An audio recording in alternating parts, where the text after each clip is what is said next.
Alright, today we're going to continue our 10-minute compositions series. I have been on a temporary hiatus. I actually had a pretty serious thing happen to me. It's kind of hard to talk about, but it was called extreme lack of motivation and no drive to try to do this at all. But then I realized that the four of you who have watched all three of these videos would probably be sufficiently interested in seeing me take a crack at this again. Now, I do realize the playback on this thing is utterly terrible. Like what I hear when I am composing and playing it back in the room, and then what the computer records on the screen recording are entirely separate things. I really have no solution for that except to try to screw around with this every time until the recording sounds better than it has previously. So what I noticed last time was that the flutes were a bit garishly loud, and the cello probably could have stood to be a little bit louder. So that's what I'll do for now. I'll play this back, and then I'll do my 10 minutes of, composition. Here we go.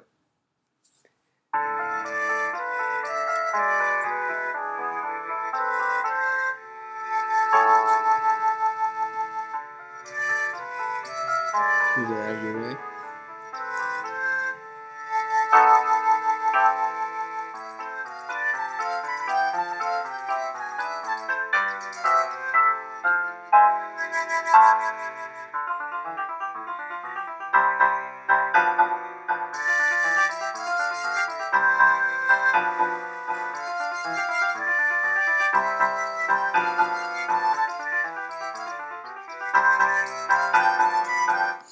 So if you look here, what we did there was, one of those canonical type of things, where you have, so if you look, the cello is doing one canon, and then above in the flute, it was the exact same thing repeated. Maybe you can see that different clefs, so it'll look a third down, but it's not.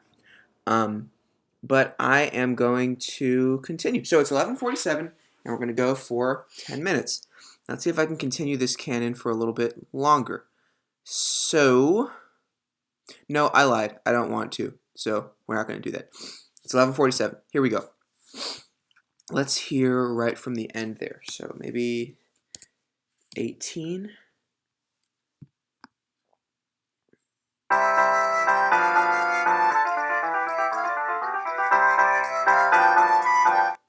Okay, so what we're going to do now is we have a G chord. We're going to go to a minor. So we're going to have that dominant leading instead of to the 1 to the 6. And it's going to sound awfully purty when you hear it for the first time. So you see that, you get that contrary motion between the piano top and the piano bottom. So that's nice. Parallel fifths, so it's not like exactly, well, it's a tritone. But, I'm not actually trying to follow counterpoint here, but it would be cool if I could almost follow counterpoint here. So I'll put this like this, and then I can move stuff up in thirds, and that ought to sound pretty nice as well. So it'll be like, actually that might sound pretty god-awfully terrible, but if it doesn't, it'll sound nice. And then for some cello stuff to do, we'll start here.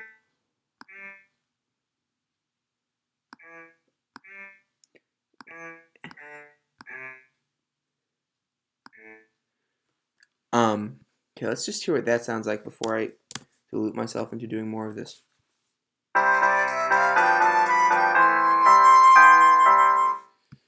Yeah, I really don't like that at all. What if we instead move this stepwise? So that's there, and then we'll actually, instead of moving it back down, we will move this up and this up, and we will also move these up. So actually it'll be a lot more like the previous measures than it had been before.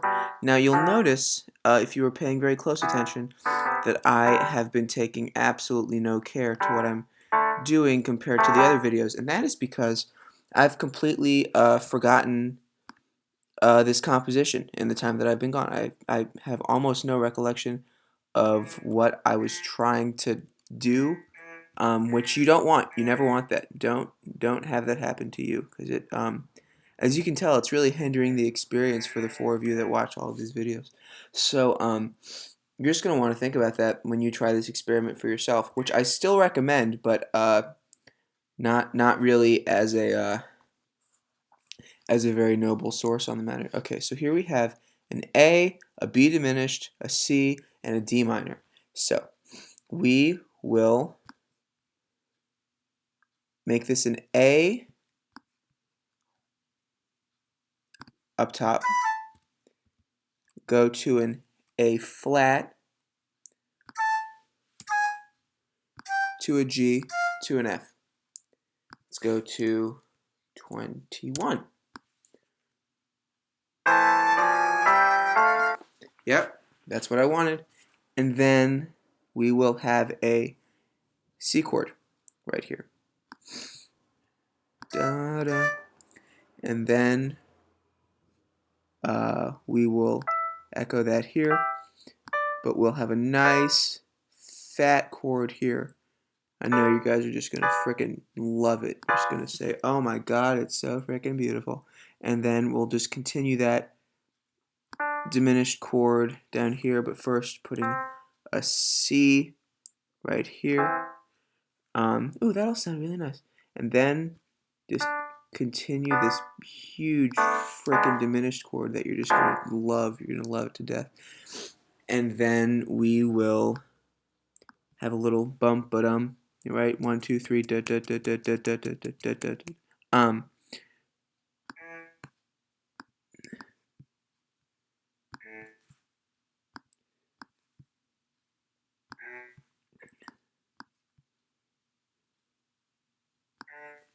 And then go to the next page. We'll continue that line.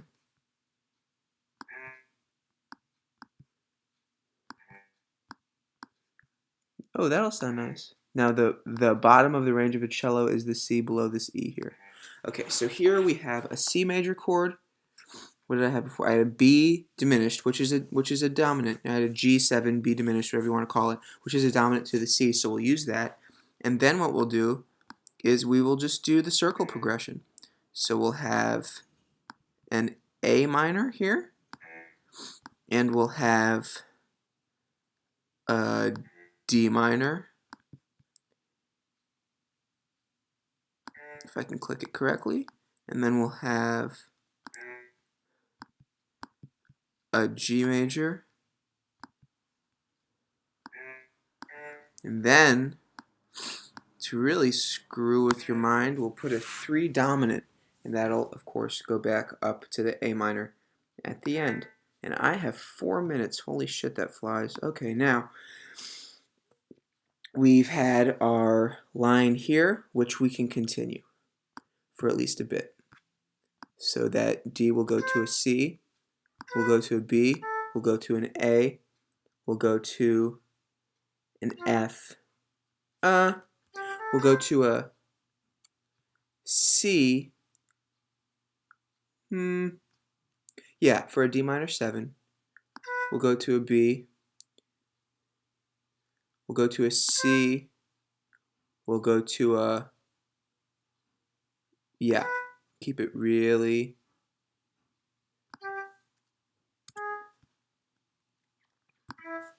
simplo, which is Spanish for simple. And now the piano will, I think we will have little running things. So what did we have before? We had those big fat chords. So it's time for a bit of a change of pace. And this can be where the piano just goes frickin' hog wild, because that's what pianos do. So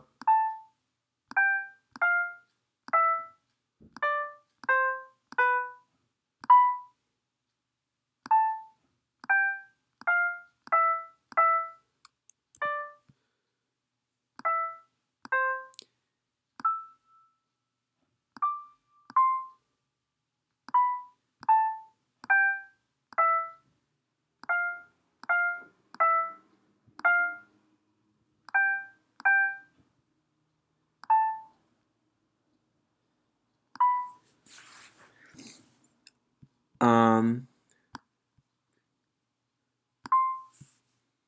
really hope this sounds good because it's a lot of clicking.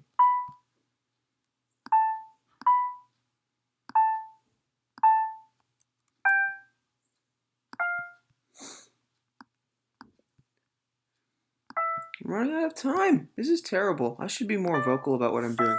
What I'm doing is screwing around and hoping that it sounds good in the end. But actually, dirty little secret is I'm pretty sure it will.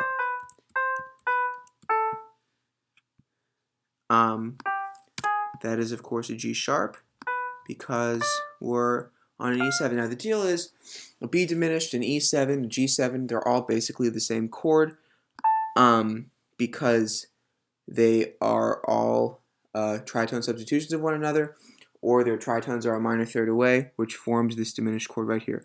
So the F and the B form the dominant sevens of G and D flat, and the G sharp and the D form the dominant sevens of E and A flat.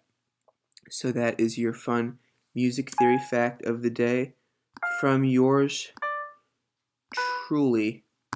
Oh right, that was already sharp.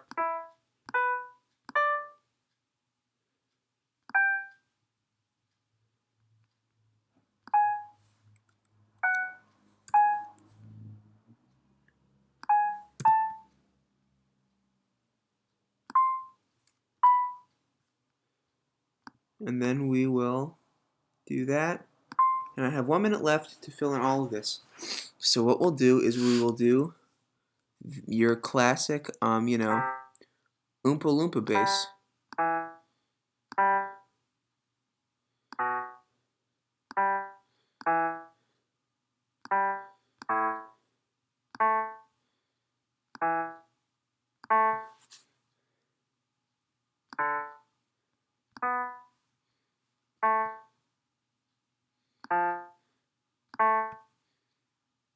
Did I do that right? Yes, I did.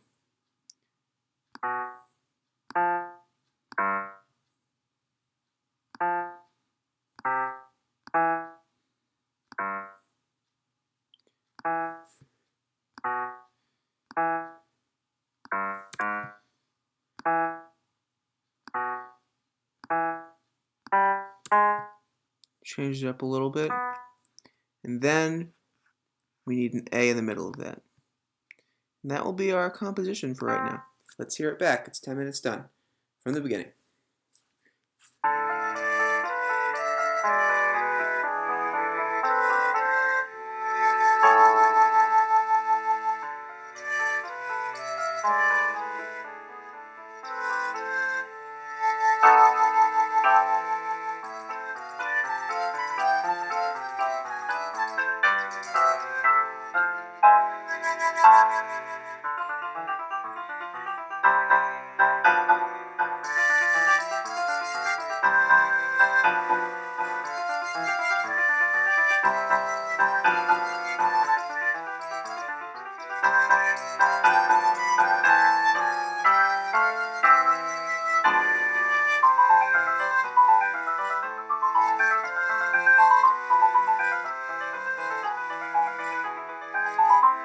So that was a little bit pretty, even if it was a little bit frantic.